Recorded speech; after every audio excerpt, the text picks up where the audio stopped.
For those of you that have been around a while, you've heard this sermon a couple times and I put a few twists on it today.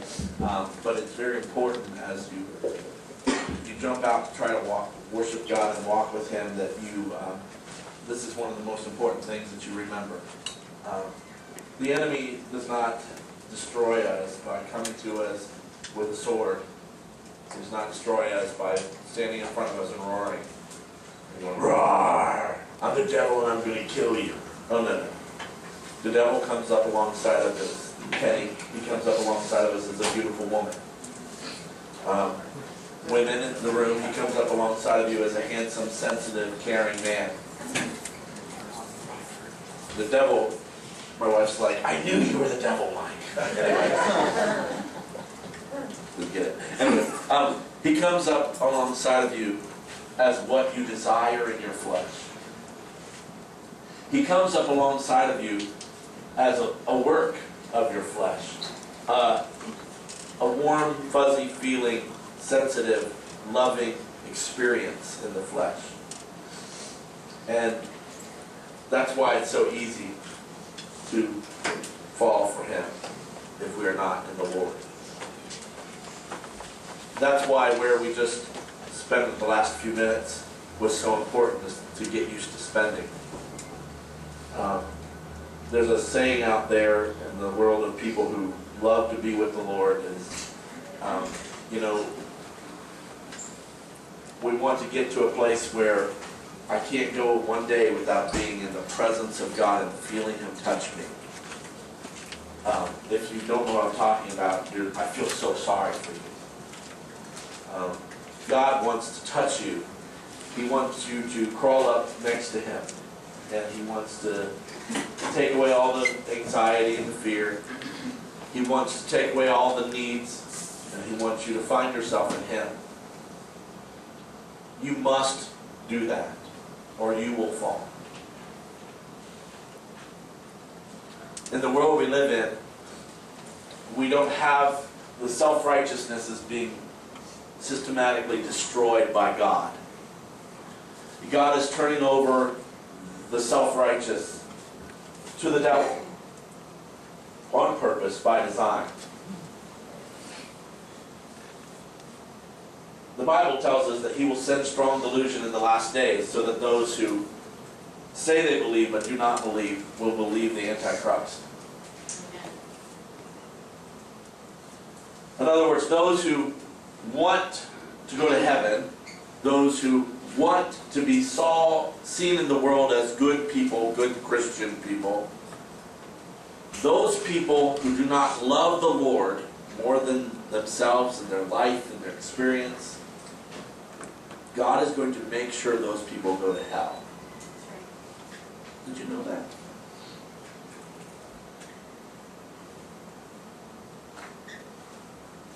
Luckily, we're not there yet. We're still in the age of grace. But our grace is not for us to sit and eat and devour and ask for more. Our grace is so that we can run after Him with all of our hearts and not worrying about having to be good enough. If you don't have the run after Him with all your heart, soul, body, and strength, you're going to be deceived. On purpose, by design. God is not your whore. He's not somebody for you to use to get to heaven. How many people have gotten disenfranchised with church and church people? And you've realized that they're not really Christians, and they say things that they don't really believe and they don't really do. Well, I'm with you. I hate those kind of people. I don't hate them because I want them to go to hell. I don't hate them because I hate them because they make others comfortable in their sin of selfishness.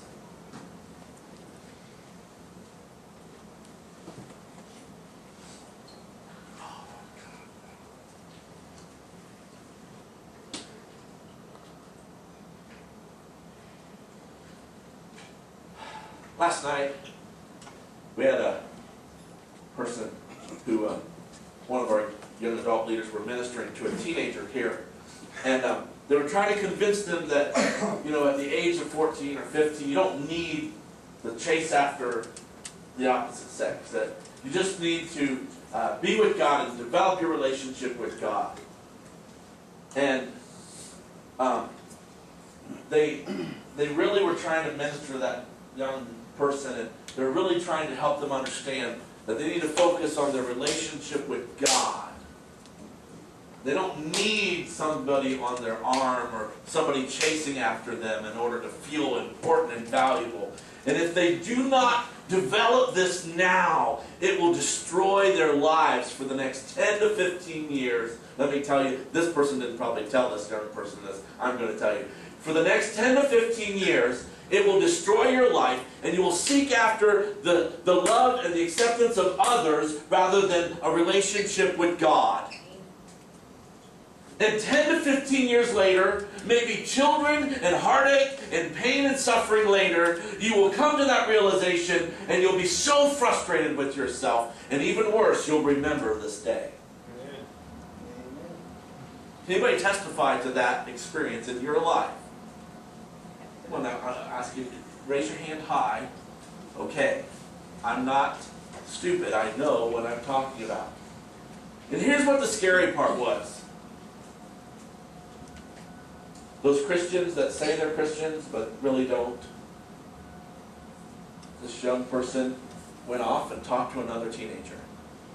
And this other teenager that they really valued their opinion of convinced them that it was okay to want to have a boyfriend or a girlfriend, and that it was good and it would make you feel better about yourself. That's what those Christians are like. Those Christians that say they're Christians, that go to church, they want to be looked upon in the world as a good, godly person. They want to feel like they're a good person, and most assuredly, they want to go to heaven. But they don't want to seek after God. They don't desire to be in His presence. They don't desire to be with Him at all. That's what those Christians are like to me. They sit there and they are being used. Let me clarify this for you. If you're one of them, you are being used of the devil to do his work. And you're too unspiritual. You're so far away from God that you don't even know it.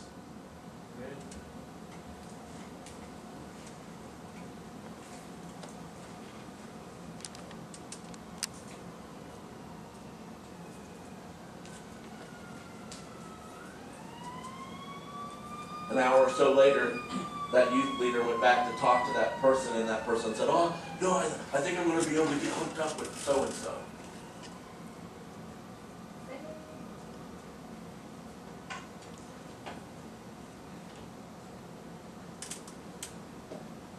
The devil was in the building, doing his work amongst the so-called people of God. That's right. What do you call them so-called for, Pastor Frank? That's pretty rough. That's pretty harsh. Because they don't want to be with God. They want to rationalize their sinful hearts. And the more people they can get on their side, the more they feel like they're right.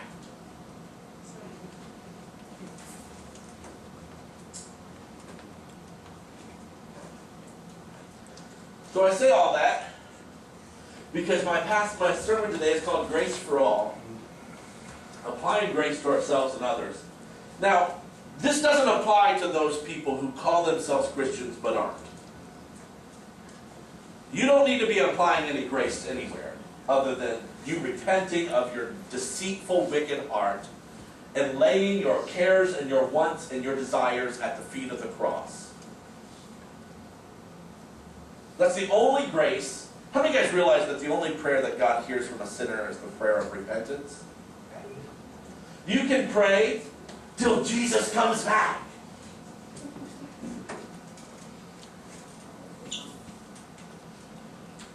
And he's going to be like, well, I didn't hear anything. Any fathers in the room have that selective hearing? I have 5 daughters. I don't have a choice. I have I've developed it, I have evolved. I remember one day when when we first started the church and we were having a Bible study and we had children in the room, and it drove me crazy, mate. I couldn't stand it. Those children moving around, talking, making noise, I about lost my mind. It was like, do something about these kids, they're driving me crazy. Now I could be in the room and my children could be jumping everywhere. And as long as I have sight to whatever I'm focusing on, I don't hear anything. It's so bad that my daughters get in front of me, they'll grab my face and say, Daddy, I'm talking to you. Oh, okay. You can evolve. When you get to it, you'll eventually be able to they'll be talking to you, you'll be like, what? I don't hear nothing. Anyway, any man in the room testify to that? Women, don't think it's because we don't love you. It's we're just trying to stay sane. We're trying to keep our sanity. Us men, we can't function with that much stuff going on at once. We just have to ignore everything except what we choose to focus on, or we're going to be in trouble. For those of you that don't seek after God with all your heart, this sermon is not for you. Don't be wiping God's grace all over your life so that you can continue to live in sin. This sermon is for those of you that run after God with all your heart, with all your soul, with all with all your mind. For those of you that care more about God than you care about yourself. Now I know, you're like, well, Pastor Mike, why are you preaching to only a third of the room? I don't know.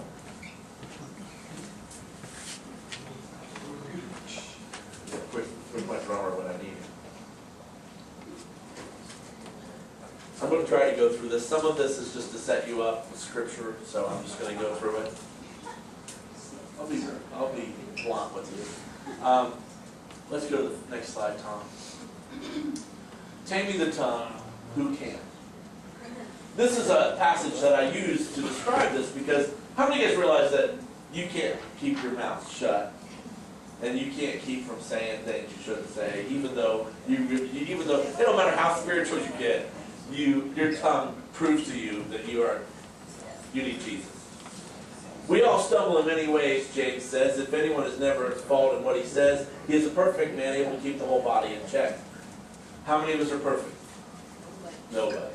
When we put bits into the mouths of horses to make them obey us, we can turn the whole animal, or take ships as an example. Although they are so large and are driven by strong winds, they are steered by a very small rudder, wherever the pilot wants to go.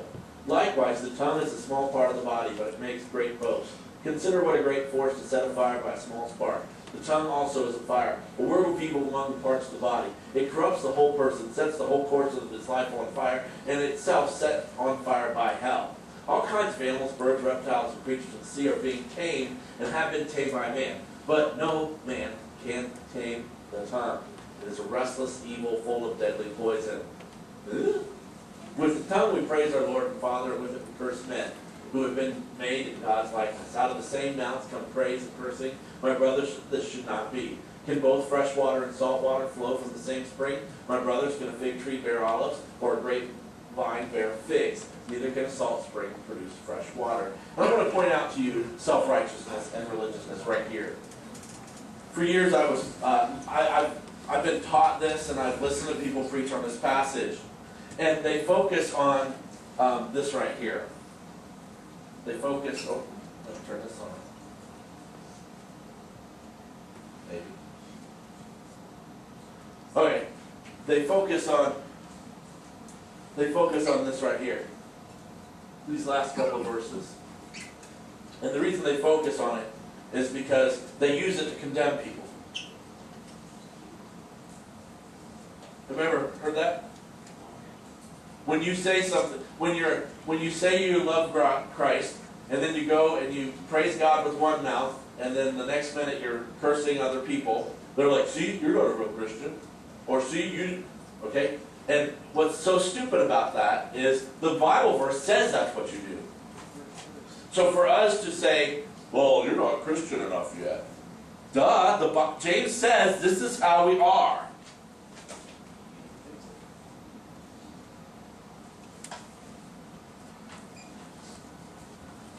For someone to point this out as a revelation about your sin is someone who has a heart that's not of God.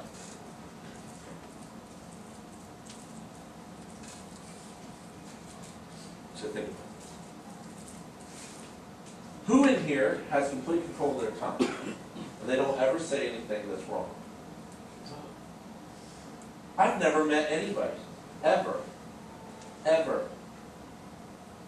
Is it our goal to tame our tongue? Yes. Will we ever achieve it? No. So why should we point it out about each other as though it is a major revelation about your spirituality?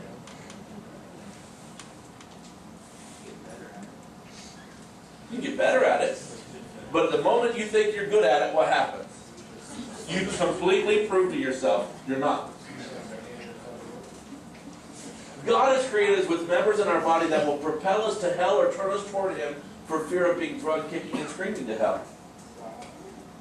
I want you to look at this from a very different perspective. Many of you have heard this. This is about the third time I've preached this in the last 7 years.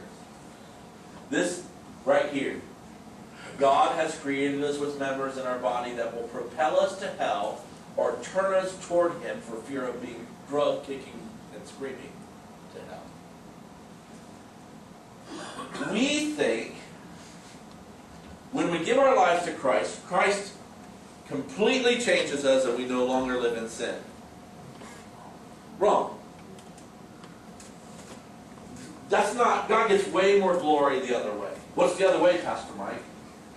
God's blood washes an unclean cup and makes it worthy to hold His power.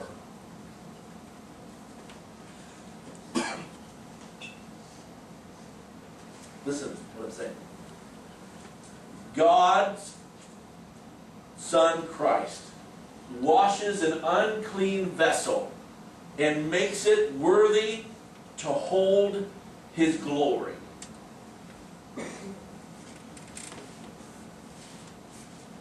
Now, some silly people think that that means the cup or the vessel is now completely holy and spotless of physical sin. Is it true? No. Will it be true? Yes. When? When He presents His bride.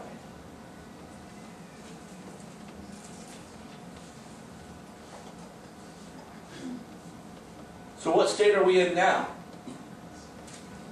Grace. What do we need grace for? Because we're still that unclean cup. We're that cup or that vessel that's been washed in His blood. And now His glory inhabits us. It can be inside of us. This brings more glory to the Father.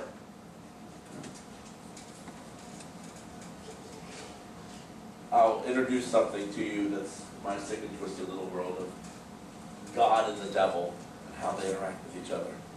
This is not, I can't find complete support for this in the Bible, but this might help you as an analogy. That's all this is.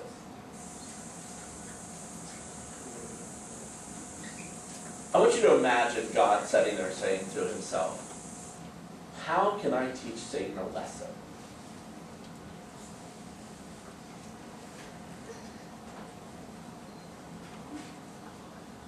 Any fathers in the room been burdened with the responsibility of inflicting punishment or discipline upon your children in order to get them to learn a lesson? Anybody? How many of you, when you first became a father, you thought, just hellfire and brimstone would fix it? And then you realized, maybe that's not. Maybe my anger here is supposed to draw me to a deeper understanding of who my child is, rather than just blowing up. I need to take that energy and focus it on helping me and go to God to understand what my child needs, to come up with creative ways to teach my child a lesson. If you've ever been in a position where you had to like kick somebody off of a team or something, and you knew that when you did that you'd never see them again, okay? If you've ever been in that position, the point is not to get rid of them. What is the point? Get someone better. What? Get someone better. No, the point isn't to get somebody better. The point is to teach them.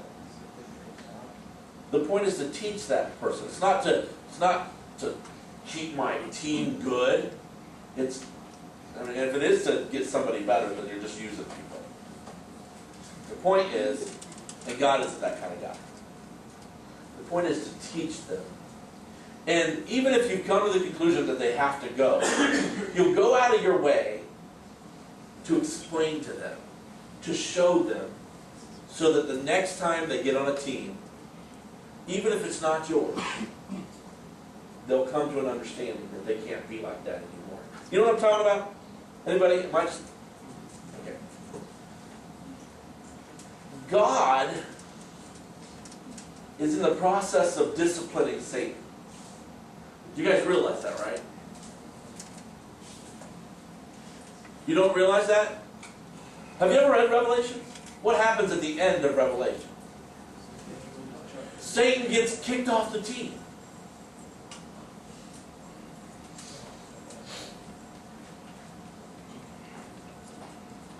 God is in the process of disciplining him. Well, how's he doing it?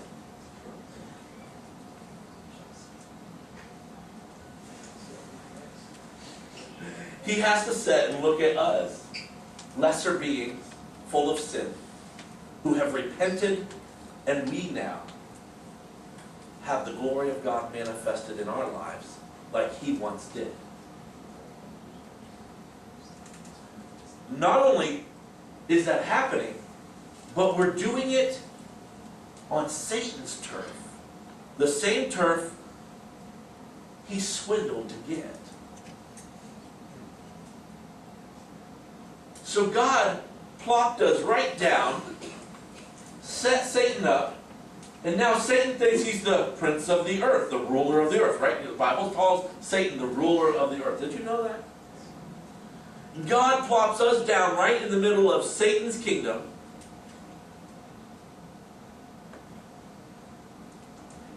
We totally screw up.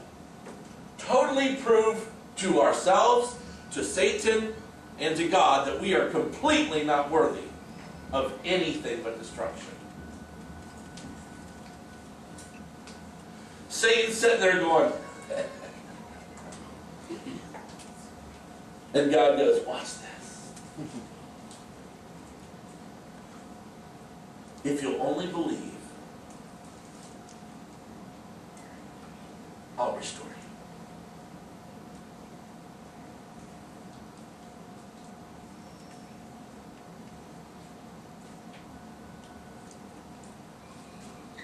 When a believer gives his life to Christ, accepts the blood of Christ, the blood of Christ washes that believer clean,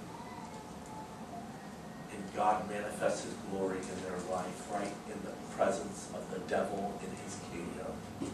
Oh, how is he teaching him a lesson?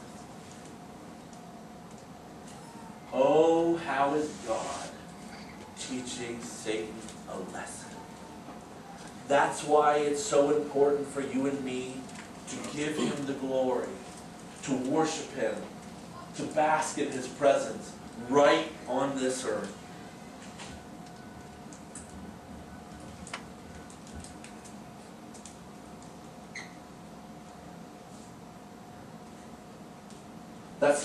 That's how I see it. That's just me. I mean, I could take you to some scriptures that would support that, and I've been looking for scriptures that counteract that, and I can't find it. If you know any, please tell me. But I really believe that God's heart is a heart. He loves. He's a just God, but he loves and he cares for people. Satan is his creation. You do know that Satan and God still talk, right?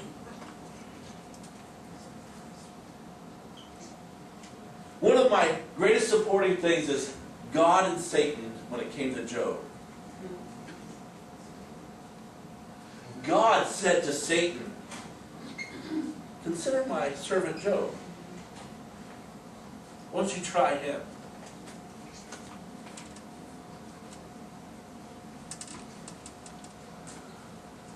Why did God ask Satan to try Job? So that God could receive glory from Job's heart to worship God.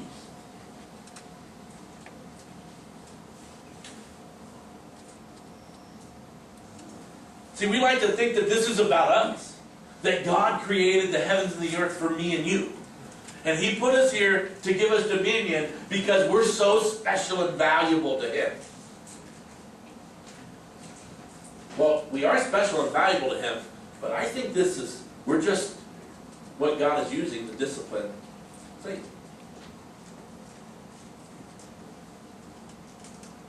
This isn't about you and me, Julie. That's why we have to die to ourselves. That's why if it was about you and me, we would have to be, we would have to experience all that we think God wants us to have, right? But that's not what the Bible says, does it?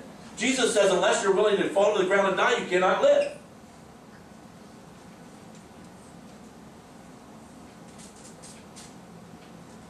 So, Pastor Mark, are you telling me? Yeah, I'm telling you that this is not about us. I'm telling you that although in our lives with Christ today we're supposed to grow and grow and get deeper and deeper in the Lord, and we're supposed to become better and better Christians, but once we become perfect, God receives no glory.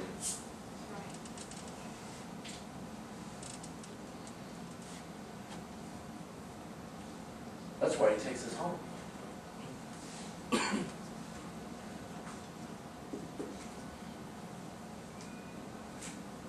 Can you just imagine an angel?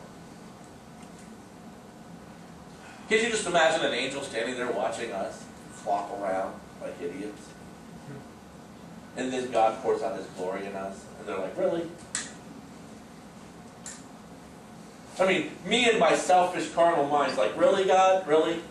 You're going to use that? That's mortal. And you're going to pour out your glory and your power, and are you serious? But they're not like me, thank God.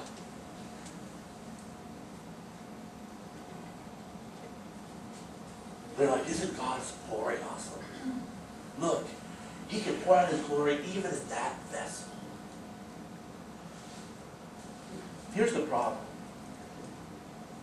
The problem is the two words, that vessel.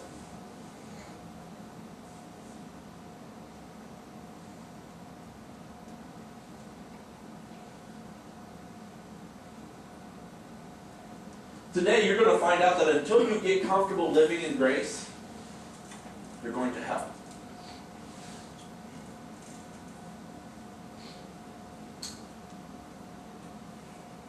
What do you mean?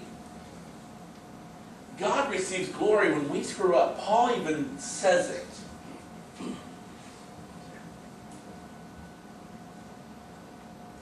We have to get used to being the butt of the joke.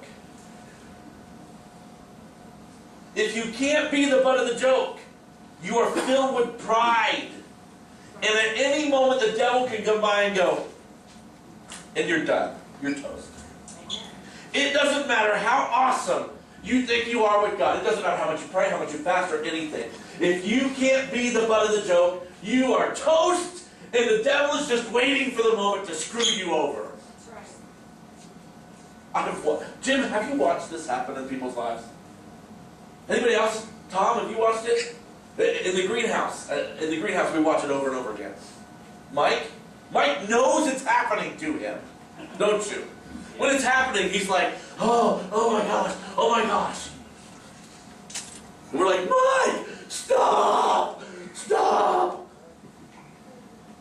And he'll be sitting there going, no, no, no. And then someone will come by and just flick him in the ear, and he's like, "Ugh!" And you're like, oh no. Jeez. Yeah, he really does. It's hilarious.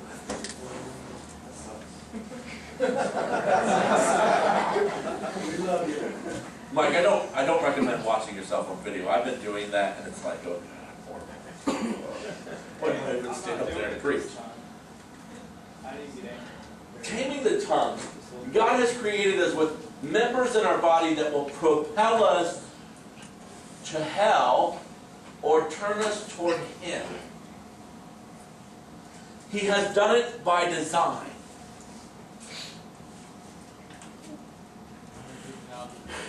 Well, He did a good job, didn't He? Let's look at verse 6 real close. The tongue also is a fire, a world of evil among the parts of the body. It corrupts the whole person, sets the whole course of his life on fire, and itself set on fire by hell. We all stumble in many ways. If anyone is never at fault in what he says, he is a perfect man, able to keep his whole body in check. Restated the issue with this follow-up is, no man can tame the tongue. It is a restless evil, full of deadly poison. This statement is not a can-be statement. It is, this is how it is. And if you don't think so, prove me wrong.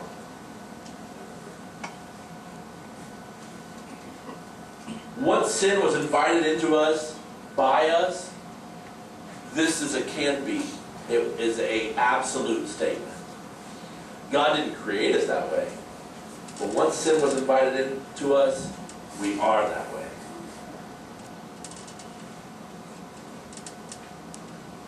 Our tongues are evil. In verse 2, James basically says that no one on earth, other than Jesus Himself, who never sinned, will ever have their tongue tamed. No one on earth. Matthew chapter 12, out of the abundance of the heart, the mouth speaks. If you grow a healthy tree, you pick healthy fruit. If you grow a diseased tree, you'll pick worm-eaten fruit. The fruit tells you about the tree. You have minds like a snake pit. How do you suppose what you say is worth anything when you're so foul-minded? It's your heart, not the dictionary, that gives meaning to your words. A good person produces good deeds, and words season after season. An evil person is a blight on the orchard. That's from a paraphrase called The Message. Great way to describe it. I want to go back here real quick to one thing right here. This thing down at the bottom, remember I said people have used this to decide if you're a good tree or a bad tree? If you ever find someone who is trying to determine whether people are a good well of water or a bad well of water, or a good tree or a bad tree, run from that person. That person is not aware that we're all bad trees. Which means they probably think what about themselves? That they're a good tree. That they have become perfect, they can tame their tongue. This is your response to it. Don't even get in a theological debate. Just say this and they will think you're nuts. Say, well, I guess God doesn't get any more glory from your life, does He? And walk away. Yeah.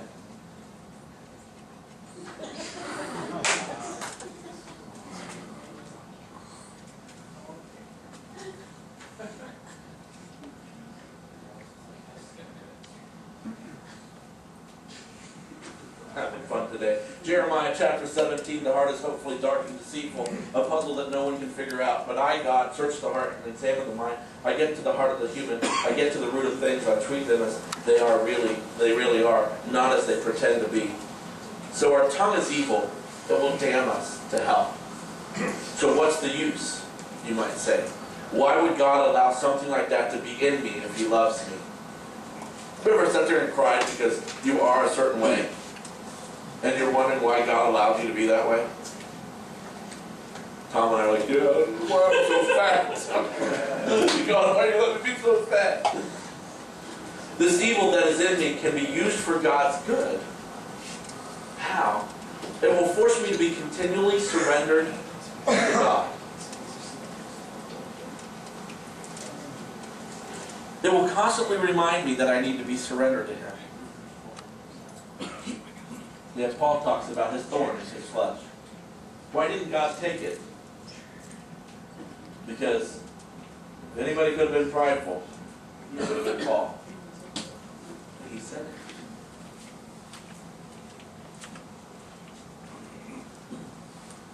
These things that we find in us that we hate, that we wonder why God doesn't fix, they force us to continually surrender ourselves to God. Specifically, we must allow the Holy Spirit to be in control of our lives. Because only God knows how truly wicked we are. You don't. How many guys, as you get older, find out how really wicked you are? And you're like, how? I wasn't this... Yeah, you were. You just weren't even aware of it. The more God reveals about yourself to you, the worse you find out you are, not the better. If you got to go to counseling now because you find out you suck, what are you going to do when you get closer to God and the light gets brighter and you see more dirt?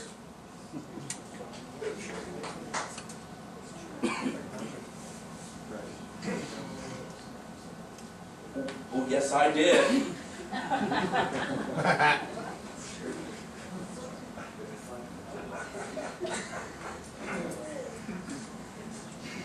God knows how truly wicked we are, and only He can cure our wickedness.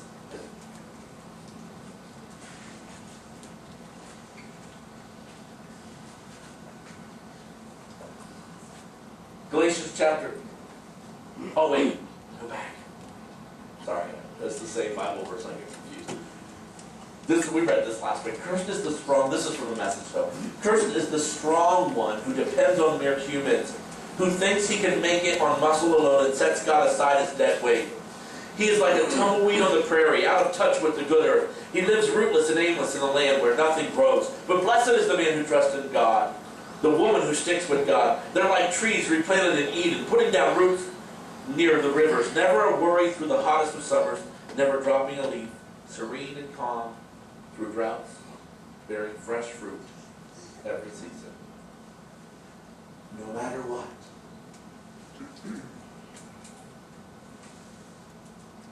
I say then, walk in the Spirit, and you shall not fulfill the lust of the flesh. For the flesh lusts against the Spirit, and the Spirit against the flesh. And these are contrary to one another, so that you do not do the things that you wish, but you are led by the Spirit, you are not under the law. When people say, Pastor Mike, when is the fight, when is the battle going to end?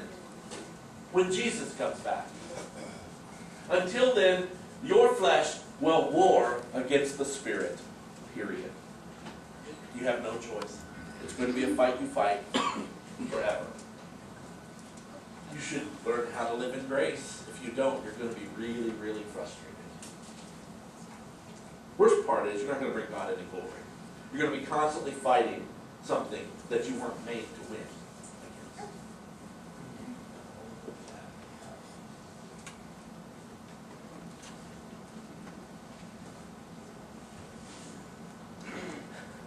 How many of you guys have ever found yourself in an argument with religious people that have been trained by true religious organizations? And they don't get it. Have you ever figured out, and they don't want to take the time to understand this. Because when you get to the whole focus as you are not ever going to be good enough until you get to heaven. You were not created so that God could make you perfect and everyone could see the perfectness of God. No. You were created to screw up and have God use you anyways.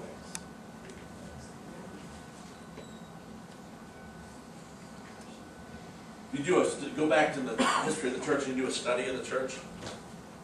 Every time they started building big buildings to show the glory of God, the church went. Why? They didn't understand what I'm telling you today. I'm not the only person in the world that understands this, folks. But the leaderships, those organizations had lost their way.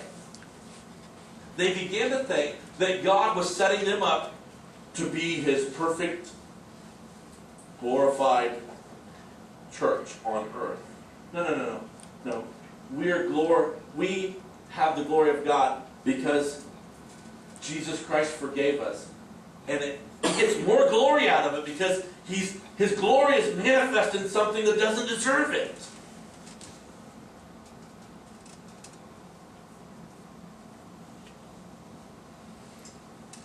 When we start to try to dress this up, we're trying to have a little bit of that glory. For those of you that don't know, I love sharing our sins with one another. It drives people crazy. Because I'll be like, yeah, I struggle with this, don't you? How many of you guys have wondered why I call people out on their own term? You're like, dude, that's sort of disrespectful. Let me tell you why. Because if you're not okay with your sins being out here, how can God pour out His glory in your life and it not hurt you?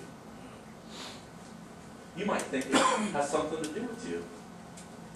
You might think that the reason God used you today was because you did something a certain way, right, Evan? Hey, I prayed last night for 5 hours. That's why God used me.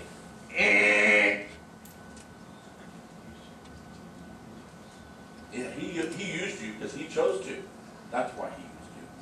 That's why He poured out His glory in your life.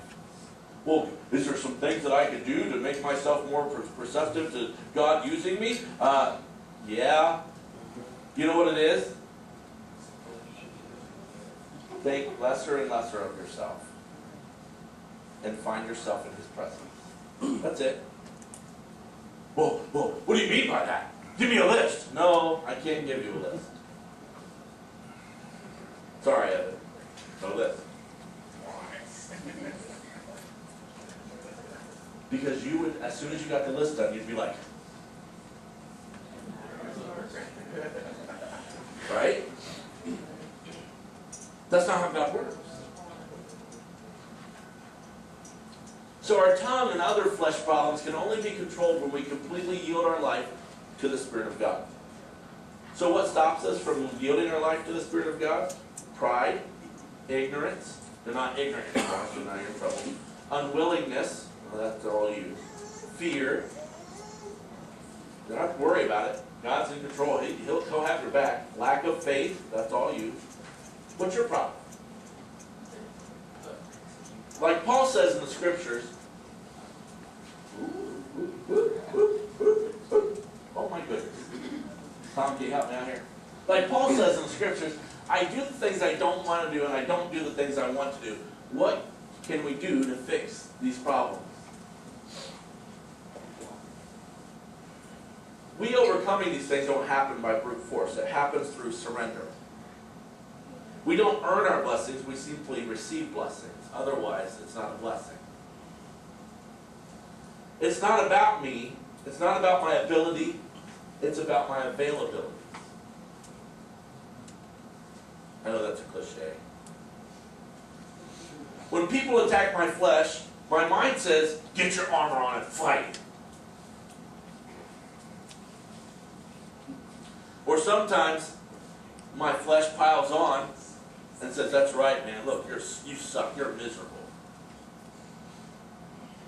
When I fail, my flesh says, work harder, you can do this. Or it says, see, I knew you sucked.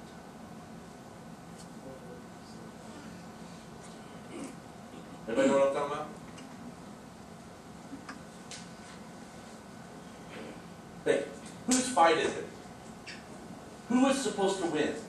Who is supposed to get the victory? You? God. See, we are His way of glorifying Himself, not His way of glorifying us. We want the glory. We want God to do something in our life so we can have a badge, right, Ed?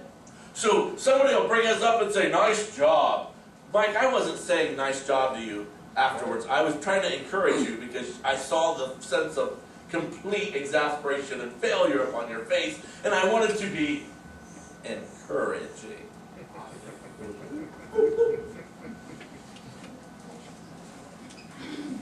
We are not supposed to win the battle.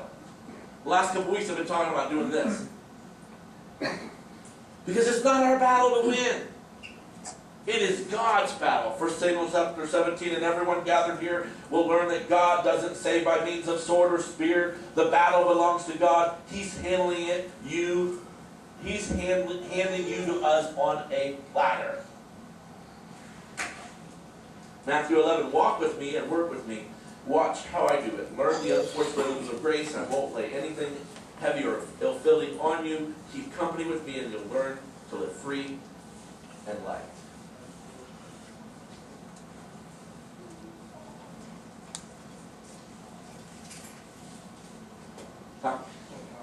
The closer he was actually reading the Bible.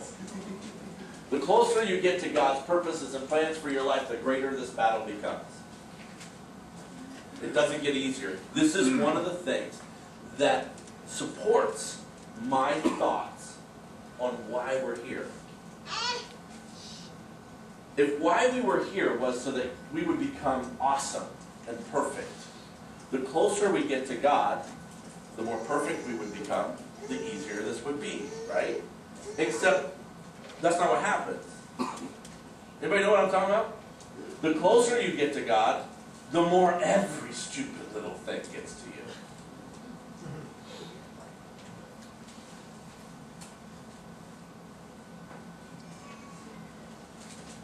Why?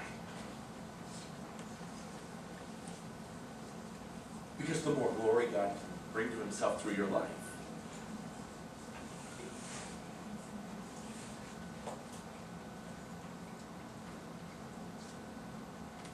One of my favorite passages, one of my favorite lines out of Scripture. No flesh will glory in the presence of God. And I like to say it like that because that's really how it's supposed to be said. No flesh will glory in the presence of God. The person that gets mad at me for screaming, the microphone's not here, so I can do it. No flesh will glory in the presence of God. Just anytime you're starting to feel good about yourself, think, whose presence do I want to be in? Mine or God's? Because if I'm going, then I'm not in God's presence.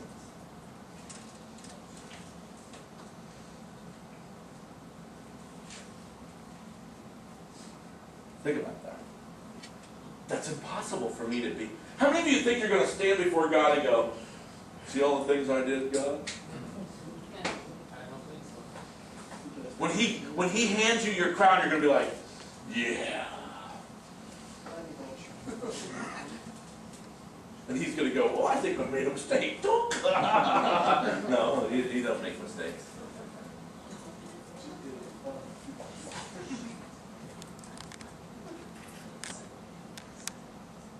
No flesh can glory in the presence of God.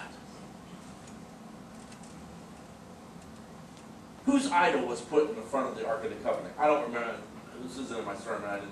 My brain doesn't work the way. Anybody know the scriptures? Whose idol was put in the presence of the Ark of the Covenant? Catherine, do you remember the idol that was put in the presence of God? Kept falling on his face. He got his head knocked off. Dad, do you remember? Dagon? Yep. There was an idol. Billy Idol. Billy Idol was standing in the presence. There was this idol that they captured the Ark of the Covenant, and they put the Ark of the Covenant into the room where their God was, their idol God. And every morning they come in, and their idol was laying flat on its face before the Ark of the Covenant. And every day they'd go in and they'd prop him back up. And after a while, they came in and its head was lopped off. Face down on the ground with its head lopped off. if you are standing in the presence of God, there is one position to be in. And which is it? Prostrate. Not prostate. Prostrate before the Lord. Down, head first. Glory and honor be unto God. I am not worthy to be in your presence. But I've got the blood of Jesus. And what do you think that makes you? Able to even be in the room. Otherwise, you wouldn't even be here.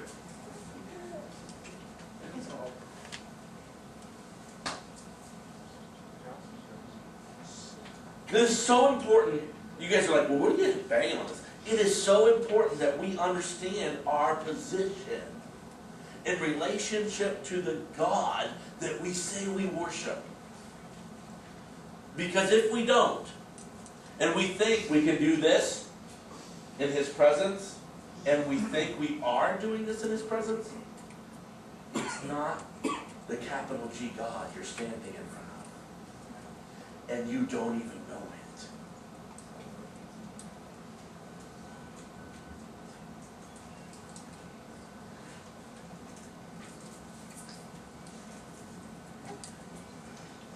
The closer I get to God's purposes and plans for my life, the greater the battle becomes, the more humble I have to be, the more face down before God I have to be. The feeling that I can't do it overwhelms me. Then I push through in Christ and begin to experience Him again.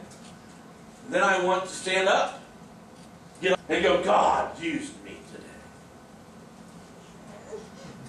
But I have to leave the room in order to do that.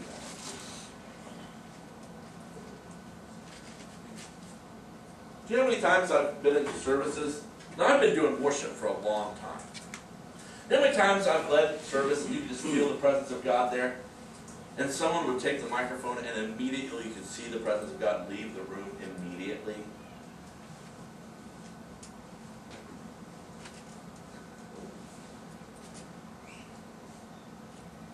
I mean, it was just, to me, it was plain as day. And it wasn't because somebody spoke.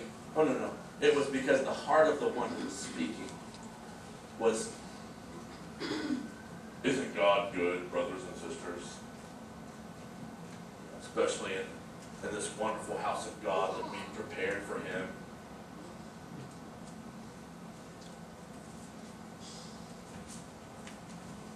Whoops. And the scary part is a lot of those churches, they just keep going. They don't even know He left. It's frightening.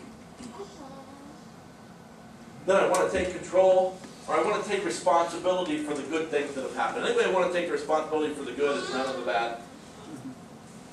How many of you, if you don't think you're like this, how many of you, when you start having good things happen in your life, you recall all the things that you did to get those to happen? Anybody? And then when you screw up, you say, well, I'm just a sinner, and you go to the grace of God. So you want to get the reward, you want to get the attaboy for good things happening, and you want to blame God for making you a sinner when the bad things happen, huh? How many of you guys have ever done that? I've done it. How many of you guys still struggle at doing it? Just me and Evan. The Evan's got it, okay.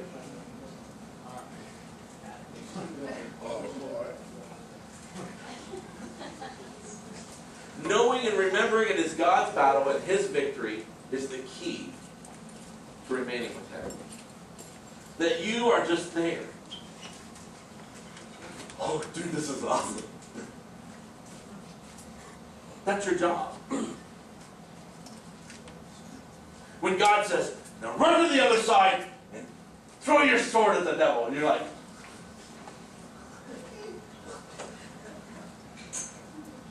and the devil, you have the victory, and you stand back and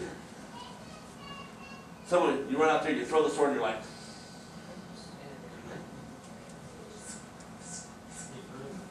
and the devil, God leaves, and the devil's like, what's this?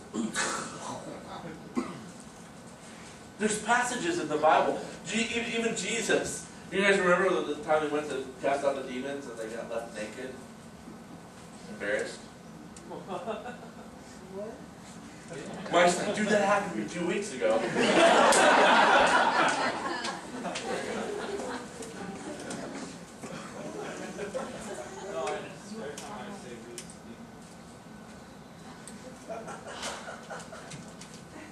Go back.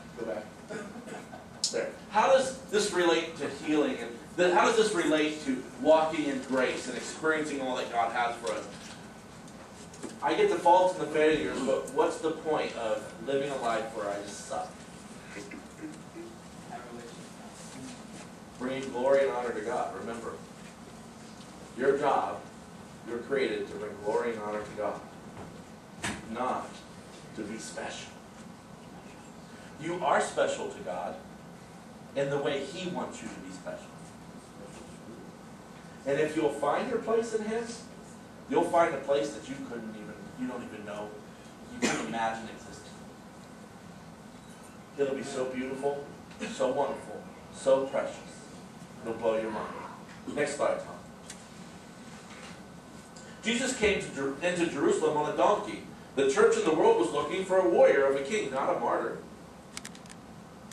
If Jesus had to become humble, weak, broken, to live out the purposes of His walk on earth, what makes us think we don't have to do the same?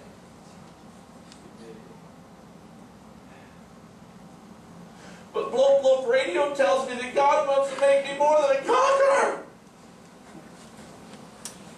He does. God is going to bring the victory, not you.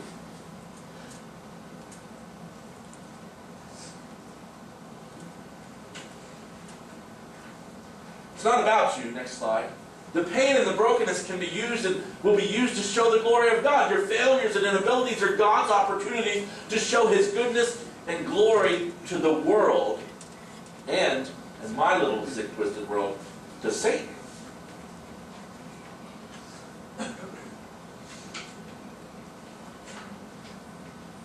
My sins and failures are what drive me deeper into the arms of God.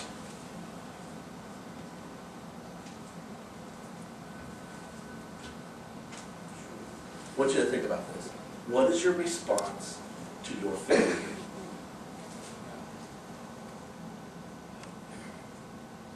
What is your response to your failure? That will tell you where you're going.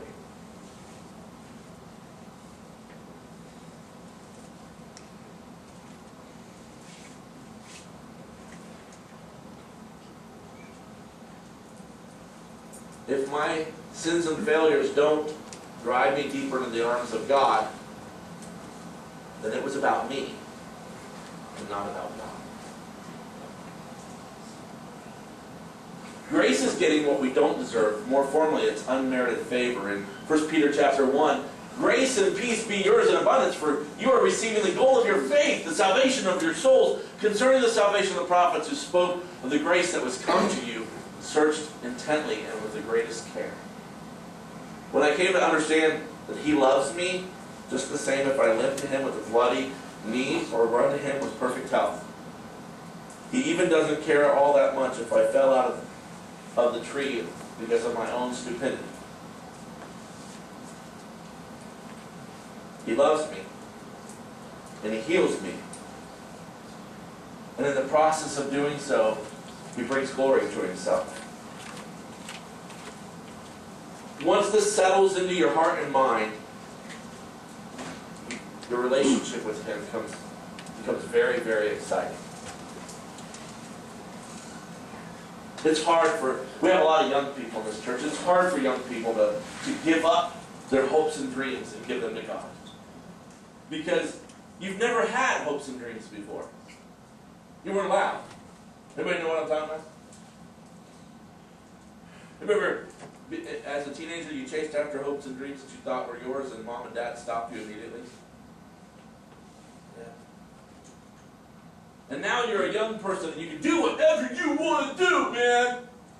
Yeah! You need to start respecting me like an adult, Dad. I'm not your little girl anymore. And you have the right to your hopes and dreams. And you can find all kinds of churches that'll tell you, well, if you just take all your hopes and dreams and you just bend them here and there and give them to God, then God will make them come true. And they're liars. God doesn't work that way. God has His hopes and dreams for your life, and they are far better than yours. He wants you to come to Him just expecting Him to be with you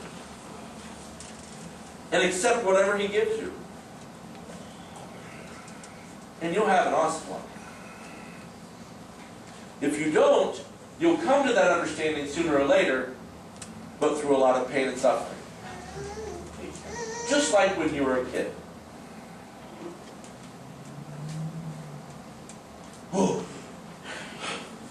Sorry. Why are you kicking against the goats?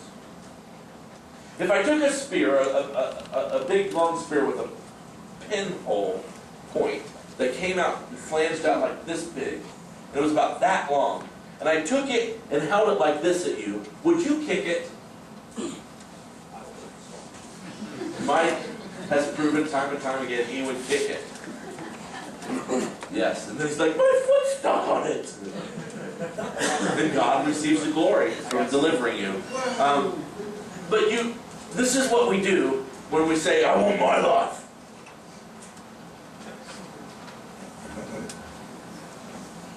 We have to learn to lay it down. Next slide.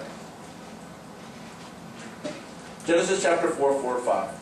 In the course of time, Cain brought to the Lord an offering of the fruit of the ground. And Abel, for his part, brought of the firstlings of the flock.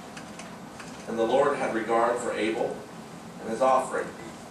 But for Cain and his offering, He had no regard. So Cain became angry.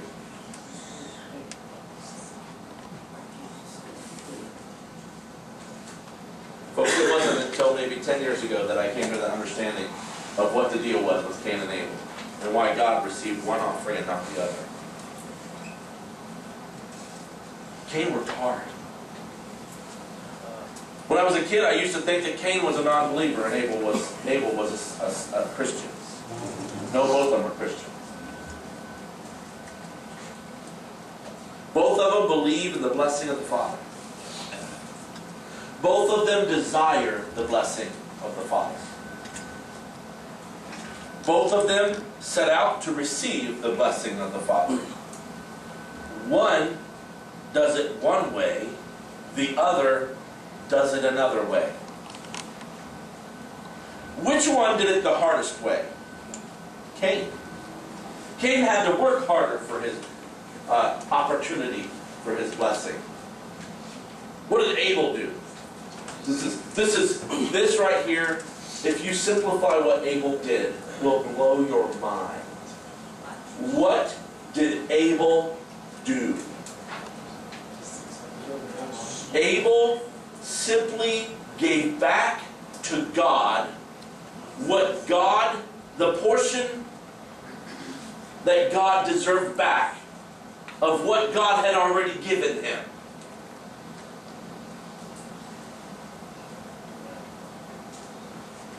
Abel gave back to God simply the portion of what God had already given him. God had given him these livestock. His father had given him his flock.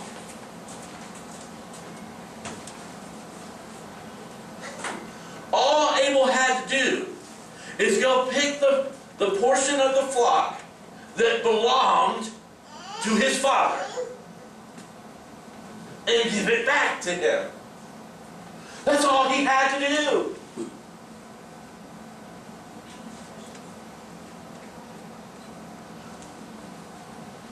Take what God has given you, consider it as a gift, and give back the best of that gift to God.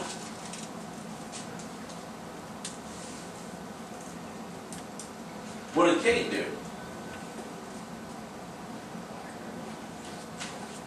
Cain took what he knew. He took his natural abilities coupled with his knowledge, and he worked really hard at creating something.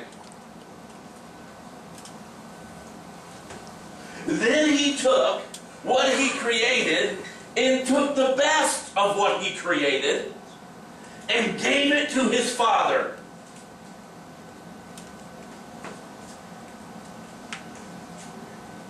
And what did his father do? I love this passage because I love how it puts it, the wording. He said he did not regard his offering. Look at it. And the Lord had regard for Abel and his offering, but for Cain and his offering, he had no regard.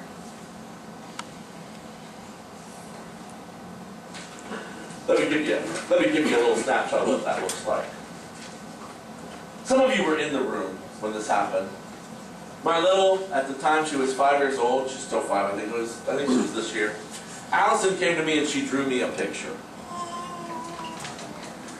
Anybody in the room when this happened? Allison came to me and she drew me a picture. She goes, Daddy, I made you this picture. And I was talking to somebody out here in the foyer. What do you mean? Was Ed. And I grabbed it, and she gave it to me. And as I was talking to Ed, I walked over to the trash, and I didn't even look at it. I put it in the trash. Crumbled it up. Yeah, I crumpled it. Yeah. Let's put it this way. Daddy, I made this for you. And I went. I'm talking to Ed. I'm just standing there, and she's standing there waiting for me, waiting for my response. And I went.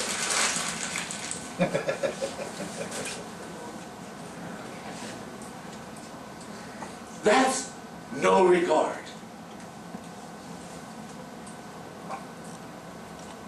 I did it out of complete foolishness. I wasn't paying attention to what she gave me. I wasn't. And what she gave me, by the time I looked at it, I had forgotten who gave it to me. I mean, I'm single-focused, single-minded. It's horrible. Well, you noticed it pretty quick. And I had a few people look at me like, what an absolute jerk! And I'm like, oh my gosh, honey, I'm so sorry. But she's just sitting there. I had no regard for what she gave me. How many of you guys have offered up to God all kinds of stuff and it feels like He doesn't pay any attention to what you're giving Him?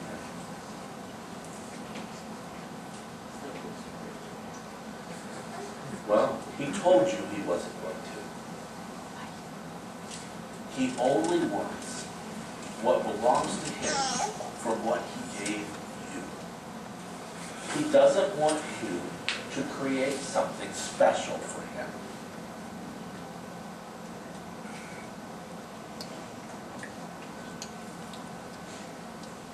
I want you to think about this.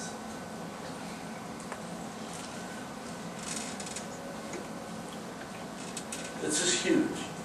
This will change your life forever.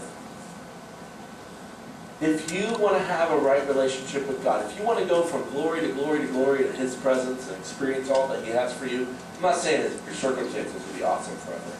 But I mean, if you want to know that you're God's and you're where He wants you, always remember this. Nothing you can create adds any value to His relationship with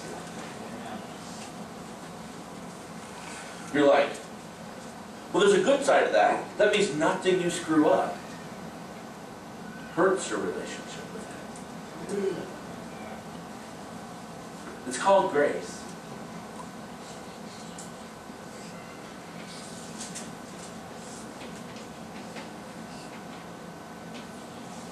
That's why I say that when I'm praising God, I'm amazed by you, God. It's because I'm not sitting here thinking all the beautiful things He's doing. I'm thinking about all the stupid things I did, and He still loves me and uses me, and He still lets me know that He loves me.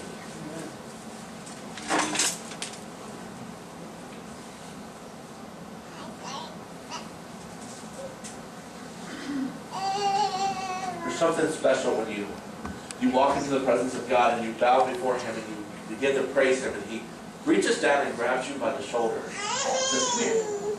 And then He just picks you up and He holds you.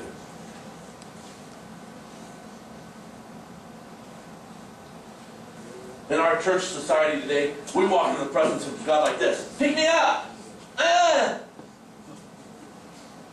I have 16-year-olds.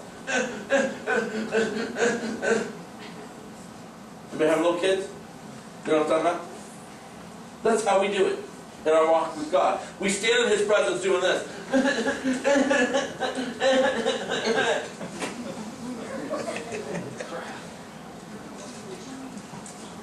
Whining and crying, God, this isn't fair.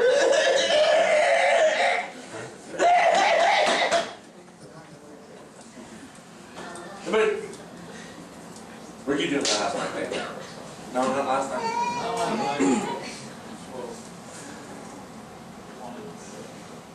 God wants us to just worship Him and praise Him and thank Him, bow before Him and humble ourselves to Him. And He'll pick you up.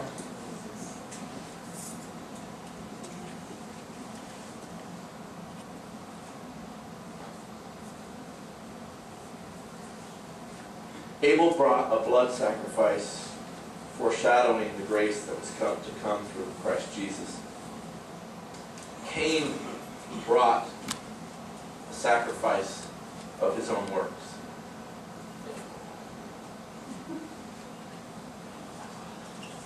And God went, what's that?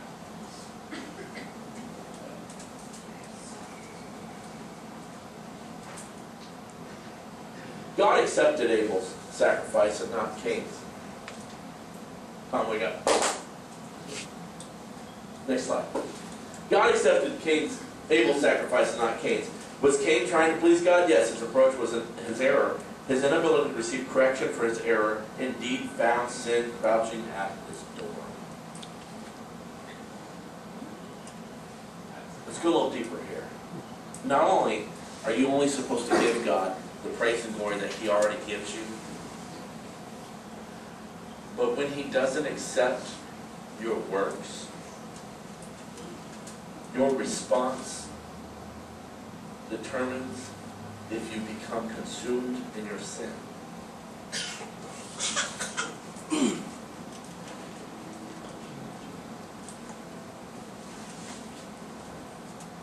If we are not of the grace of God, we are on our own. And sin desires to have us and will have us.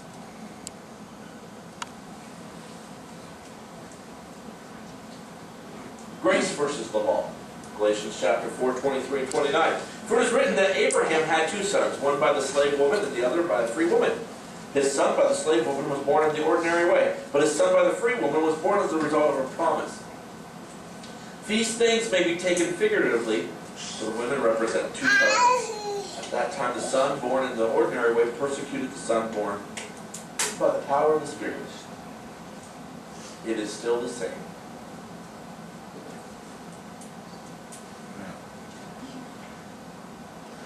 What did Cain do? Cain, in his anger, destroyed the one who worshiped God uprightly.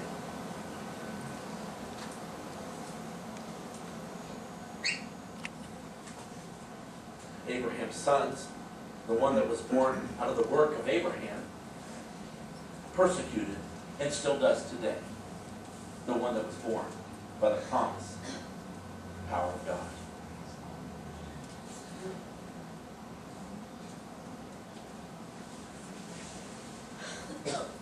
In the church, I've watched it, I've been in it.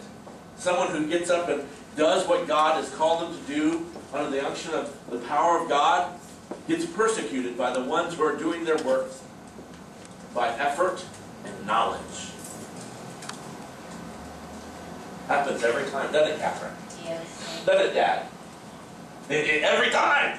Every time! You can go into church, find the righteous, the self-righteous. Find them. They've got an enemy somewhere, And every time you find their enemy, I almost promise you it will be where God is working.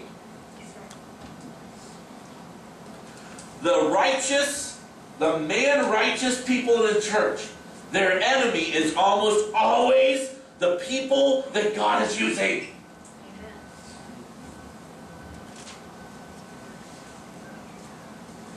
I say it's because they're trying to justify their sinful hearts.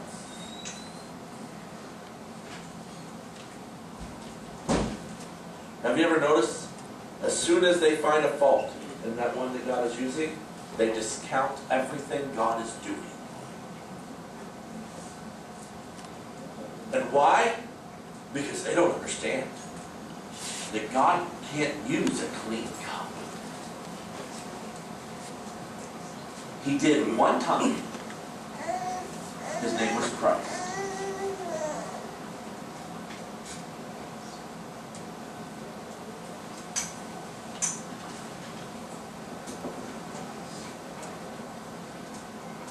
Some of you are sitting there going, think about your church experience going, have I ever been in a church where God was free to do what He wanted?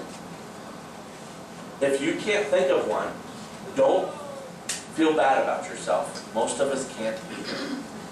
Can't you, Dave?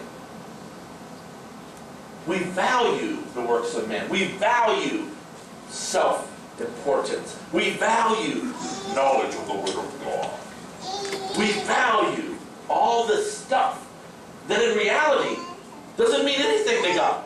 God just wants you to give back to Him what He already gave you.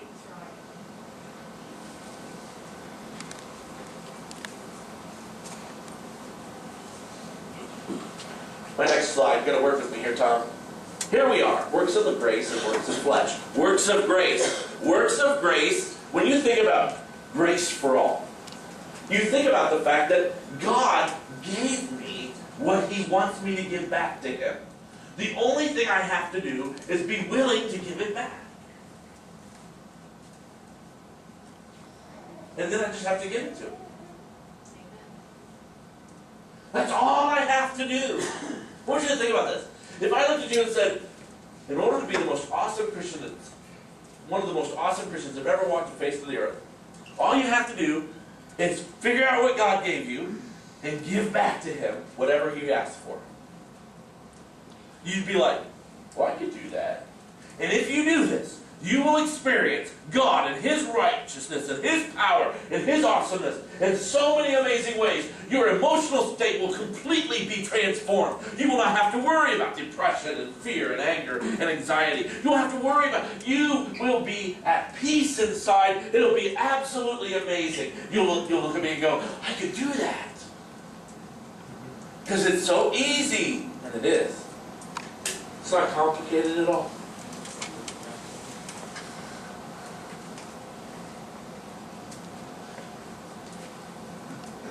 Dan said until you try to do it, and that's true, it is still easy.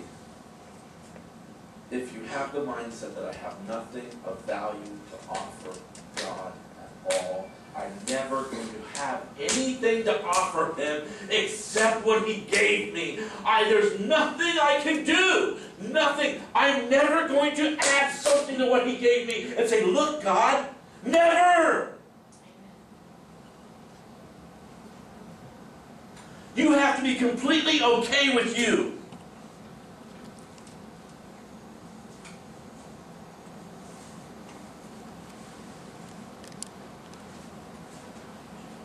Here I am. I'm yours, God. You made me.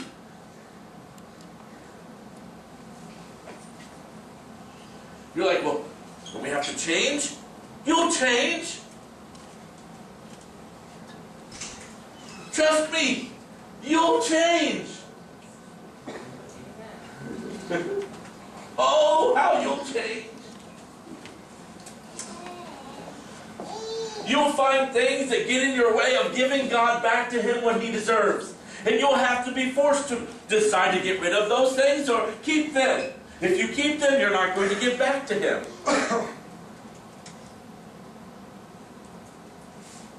And God will choose which things He wants to deal with you about.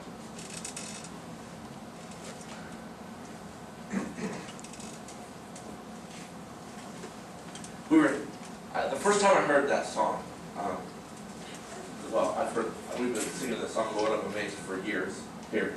But I heard it a couple months ago, or about a month ago, by a group at California church. And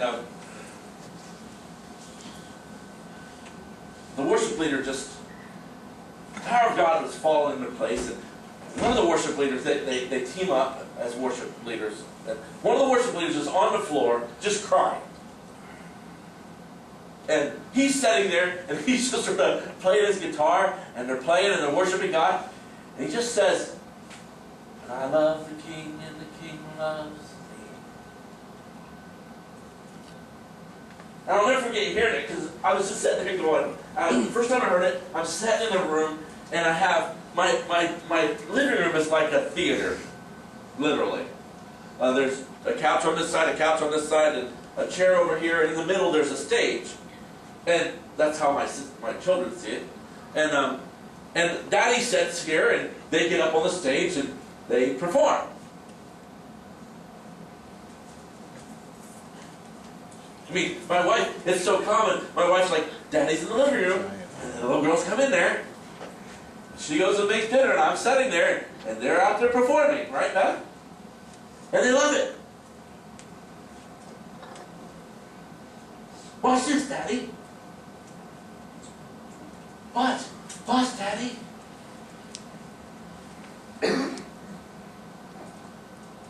The first time I heard him sing that, I pictured my little 4-year-old. I love the King, and the King loves me.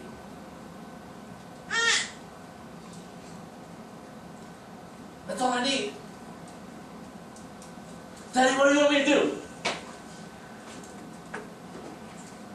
Lest you become like a little child, you cannot inherit the kingdom of heaven.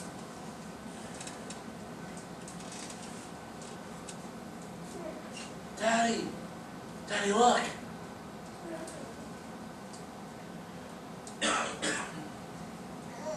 And they've gotten to the place where they realize, no matter what they do, I'm not all that interested. But if they come and jump with me, I will love them. And I will love them. And I just want to be with them. So we're like, well, you don't act like you care? No, I don't want to care about their works. That'll teach them to want to give God works.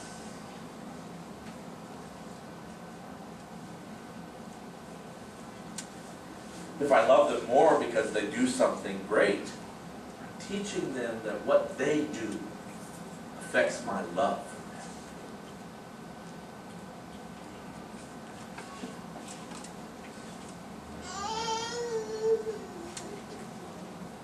So no matter what, we've gotten to a place with my 4- and 5-year-old that no matter what they have done, and they get in trouble all the time because they're 4 and 5. What you do? If you ever had a child that didn't get in trouble when they were 4 or 5, they're probably horrible human beings now that they're older. They're 4 or 5, they make mistakes. Duh. I still make mistakes. Duh. It's called grace. Now my children are at a place where no matter what they do, no matter if they just got, Ariana she controls people with her emotions. She'll throw a fit to get you to do what she wants you to do. And I've gotten to the place that I'm like, you throw a fit, I throw a fit on your rear end. Get it? But one day I throw a fit, she'll be throwing a fit. The other day she was out in the car, we got home at 11:30 at night, she's sleeping last night.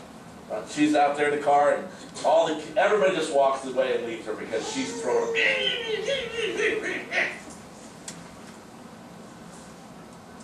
I start coming down the stairs. It's 11:30 at night. I was like, Squishy, you better dry it up.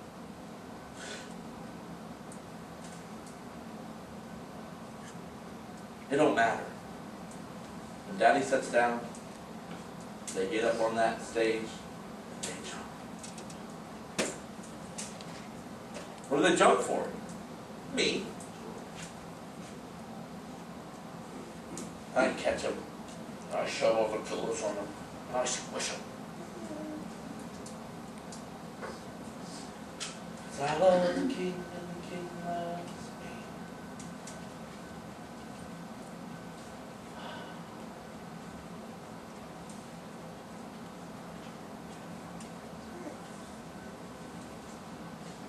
That's what I think when I'm singing that. My little girl going up the stairs to bed, going, I love my daddy and daddy loves me. What else do I need?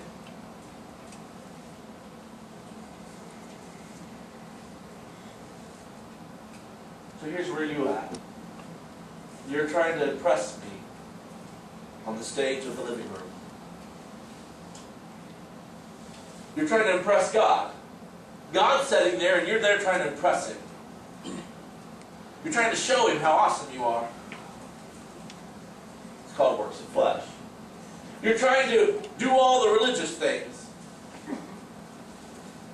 You're trying to read your Bible the way you're supposed to read it. You're trying to pray the way you're supposed to pray. You're trying to... You know what I'm saying. And all the anxiety, if I didn't do it right, God's not going to use me.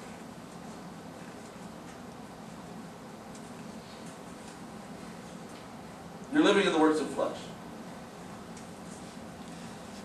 Cain was trying to please his father. He was not a rebellious sinner. I always wondered this. Why? What happened to Cain?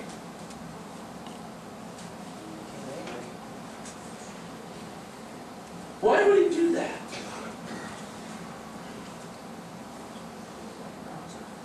Because in his heart and mind, he really thought he was doing it.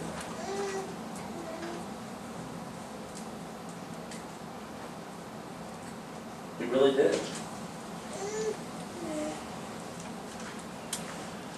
Why? Because he didn't care to know the heart of his Father.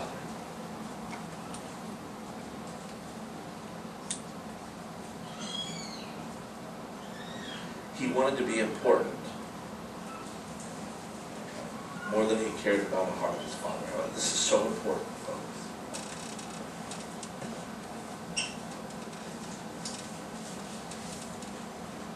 You know how many people come to me and they're like, Pastor, I want to change my life. I want to give my life to Christ. Blah, blah, blah, blah, blah, blah, blah, blah.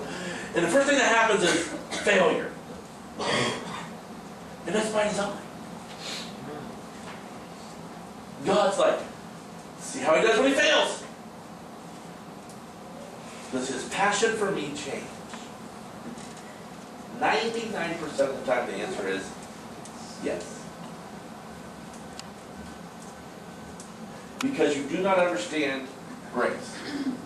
You think God is about making your life better, making you a better person. Might you become a better person? Yeah, maybe. That's not what God's about.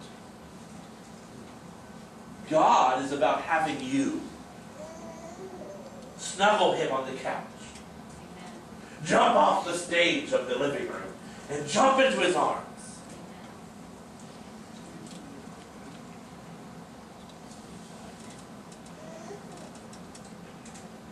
So here we are, works of the flesh, works of grace. Next slide. God's fruit through his love and suffering of Christ Jesus.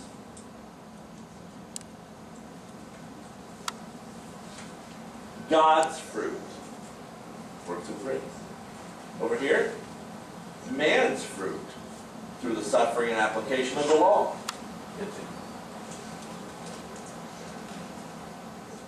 Let me get that away.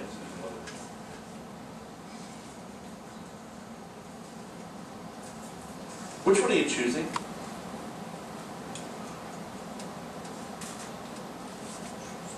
Works of flesh, death and sin. If you choose this, you will sin more. Did you know that? If you work at stopping the sin, you will sin more. Can anybody raise your hand and confirm that that is true? If you work at stopping sin to get closer to God, you will sin more. It is the weirdest thing. Do you know why that happens? Because you are in contrary to the way God designed things. The harder you work, the more inadequate you feel. Does that sound familiar? Because the more inadequate you realize you are.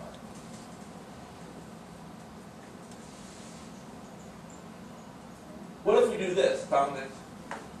What if we do works of grace? We get eternal life. Eternal life means so much more than just going to heaven. Eternal life. God designed you to live in a way that is so amazing. It's the difference between black and white with no sound and HD TV today. Some of you guys live from one day to the next just holding on, just holding on. Your senses are so dead and numb. Some of you drug yourself so you can keep your senses down. God wants to take everything He put inside of you and let it explode into His glory.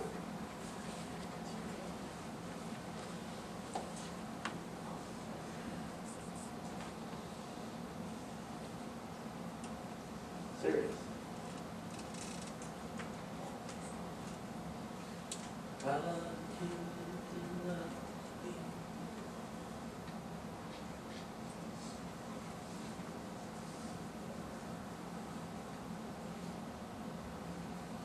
Which one are you?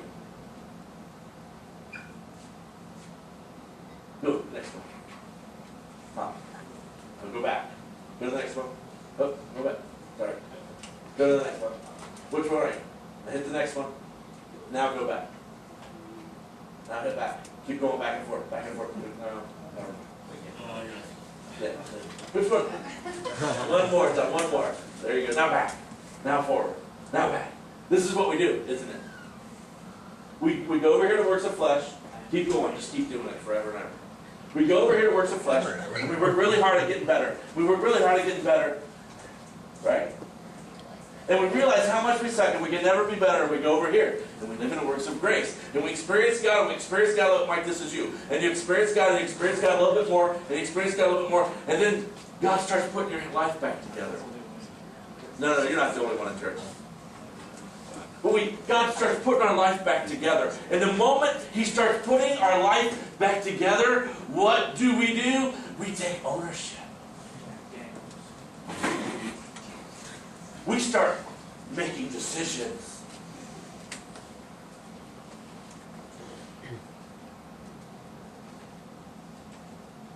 We go right back over here. And when we go over here, it's amazing how sin just turns right back on. It's amazing. It is absolutely amazing, folks. It's amazing. What I'm telling you today, every one of you is like, yeah, it's exactly. I know it's exactly what happens. Here's the key. Last slide. The key is, that's it.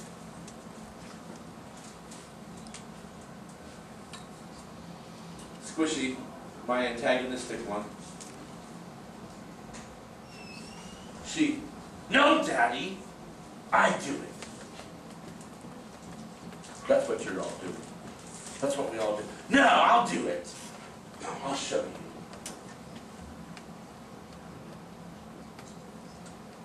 And you wonder why He doesn't watch.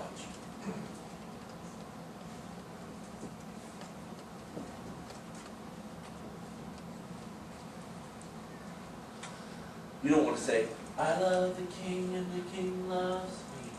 You want to sing, I impress the King and He thinks I'm good.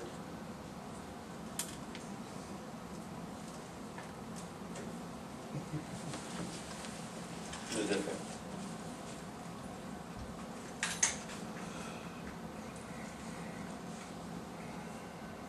I want to be somebody. Yeah? Okay.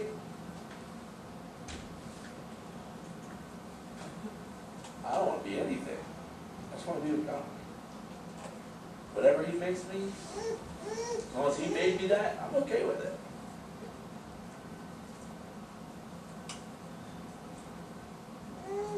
That's grace. Coming to the conclusion that I don't have anything to offer him.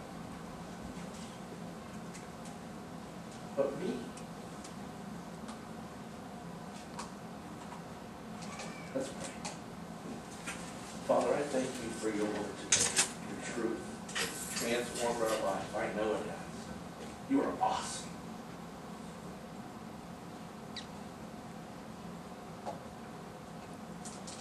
Teach us, oh God, to surrender ourselves to you.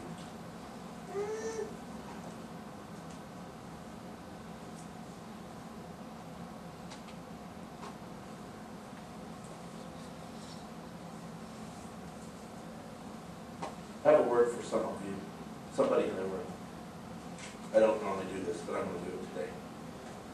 Here's your word. There's somebody in this room. Flicking my words off your shoulder. You don't want to hear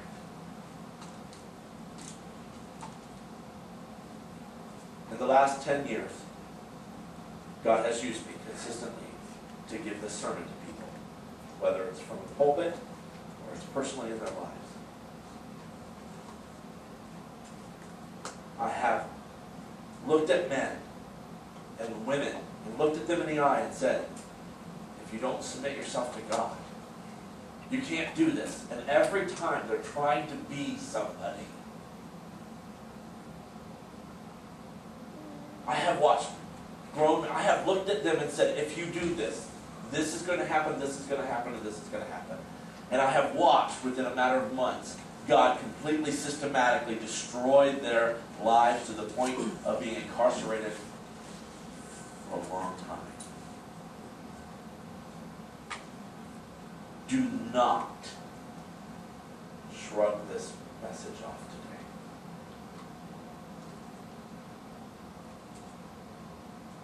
Please, do not. God simply wants you. He will disregard your works, and you will despise him for it.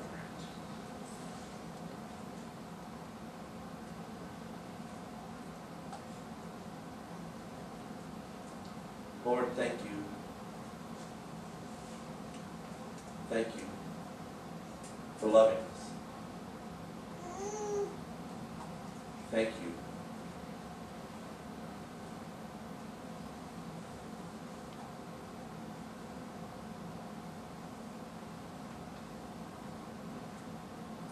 for warning us.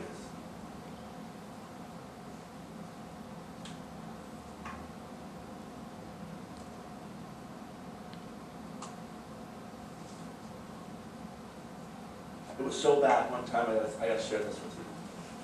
It was so bad one time, I was a youth pastor and worship leader at the church.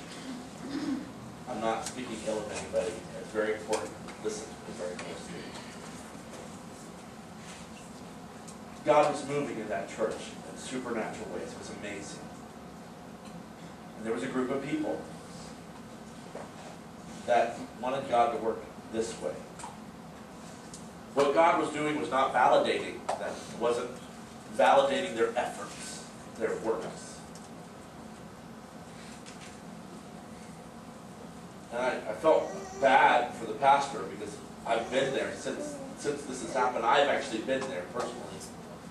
It's one of the hardest decisions you make. You're sitting there and you have a group of people that are wanting to grow the church. They both want God to move in a mighty way. One wants to do it through works, and one wants to do it by just doing whatever God tells them to do it.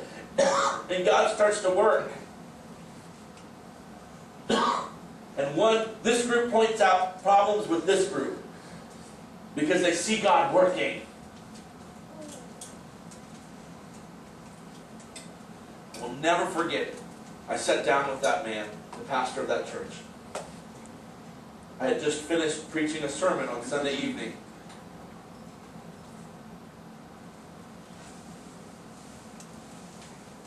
And I had people from the community come to me after the service and say, that was a word of the Lord. I have been praying for that word to be spoken in this church for decades. Since my father came up under the pastor who started that church. This little old lady had known the church since then. She said, God told me to be here tonight. I don't know why, but He told me to be there, and now I know why. And you just keep preaching what God told you to preach. Within 30 minutes of me leaving the building, the pastor had 6 phone calls. I called it from the spiritual club. They were using the things of the Spirit to add value to themselves.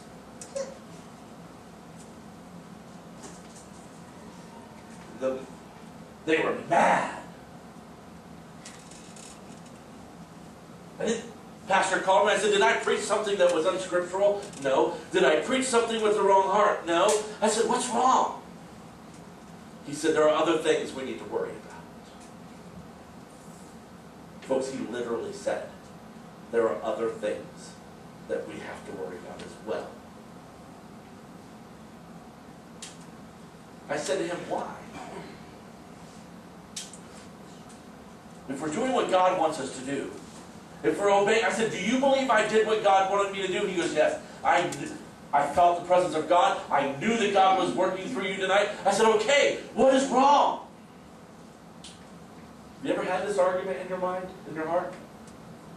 Your flesh is over here going, but you didn't do this, and you didn't do this, and you didn't do this, and you didn't do this, and you have to do it this way. And that's what was going on. He chose the flesh. I remember saying to him, this church, from this point on, will be a sleepy little church. And you will retire here. And it will not be pretty.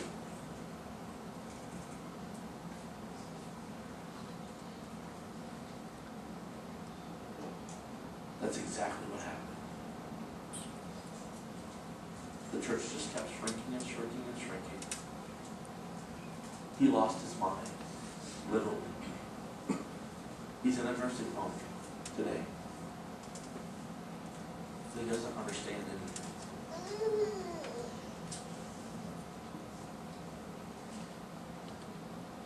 He was a good man. He really loved God.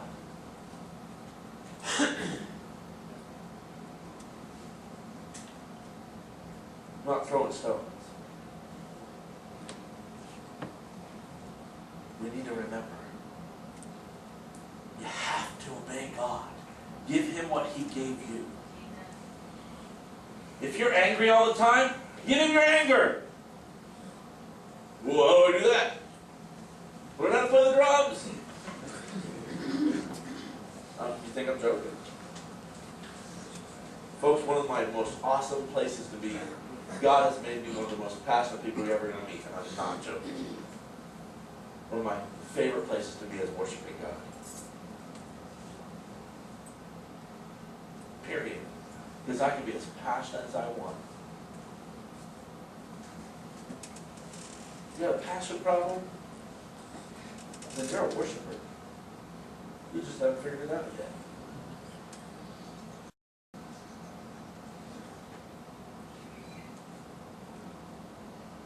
Give it back to Him. He made you exactly the way you are. He loves you. Stop trying to fix it.